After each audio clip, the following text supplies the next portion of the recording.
Hi everybody, Vivek here from Meaningful Ideas, talking about conscious parenting.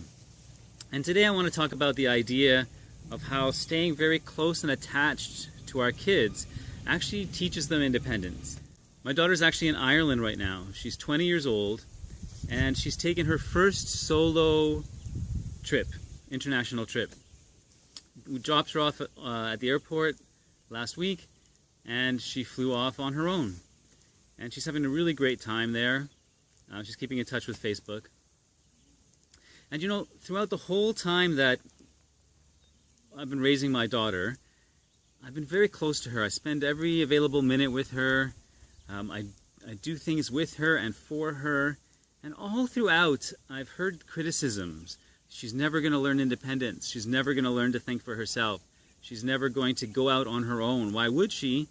If she has the comfort and safety of her parents, she needs to be pushed.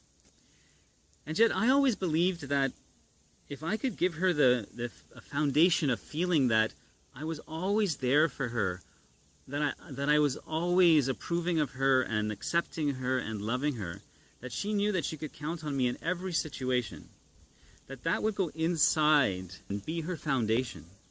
And then she could take that foundation out into the world and live her life. And this is what I see happening every day. This young woman is so confident and knows herself so well and believes in herself. When she has something that she wants to do that goes against the grain, when she has something that she feels is right for herself, she believes in it.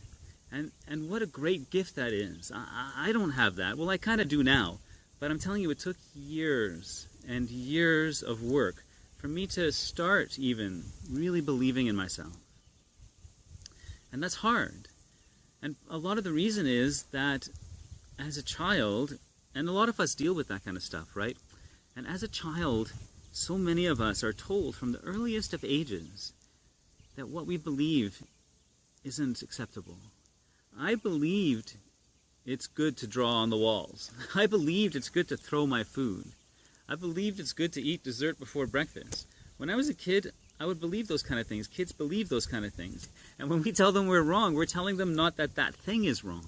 We're telling them that what they feel about themselves and what they feel about the world is wrong. And this sets up an internal dynamic that lasts for their lifetime. And even worse when they make mistakes and we punish them for it. And punishment, my definition of punishment, which is kind of extreme, is anything that we do to make a person feel worse, hoping to modify their behavior. So that means it ranges from spanking and timeouts and taking away privileges and giving consequences, all the way to even expressing disappointment or disapproval. Because it's still, even in saying, oh, I'm disappointed that you do that, I'm not sure if I can trust you now. Even saying something like that, even if you don't give a consequence, it's still designed to make the child feel worse.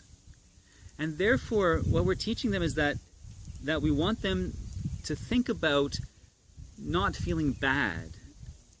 It's very different than wanting to make people feel good. Very different than wanting to follow your heart and to think about what the mutual benefit of everybody is. Because not wanting to feel bad is a kind of a selfish, self-motivated kind of experience. Because if you tell your kid, I can't trust you anymore, that hurts. And they'll do anything to avoid that hurt. Or they'll push away even the need to care about your trust. And either one of those things doesn't set up a very good, powerful, connected dynamic. And so my choice instead was to always express approval, always express acceptance, to always be her learning partner even when she made mistakes and when things were difficult. And that way, she learns that mistakes are part of life and that it's worth taking risks even if it doesn't work out. And now, as I said before, she's in Ireland. And this is like another beautiful step on her path to independence, on her path to living her own life, finding her own path. And it's just so, it's wonderful to watch that unfold. Part of me, of course, recognizes that letting go is happening and letting go hurts. It makes me sad. I'm going to miss her.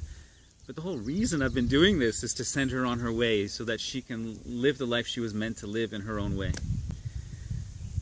So I if you are the kind of parent that really is close to your kids and spends all your time, holds them and comforts them, and you hear other people saying you're babying them, I encourage you to have confidence in that path. Because what you're doing is you're laying an inner foundation.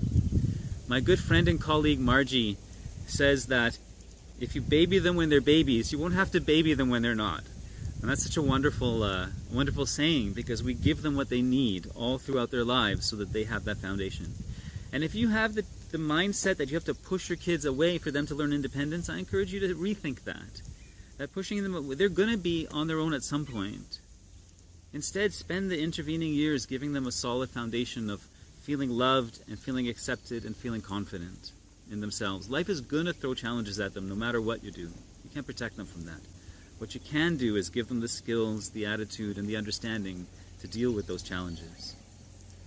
So that's it. Thank you very much for listening.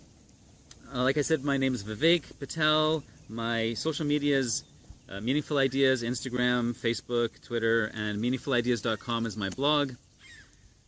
Please subscribe to all those things and my YouTube channel here as well. And that's it. Thank you very much.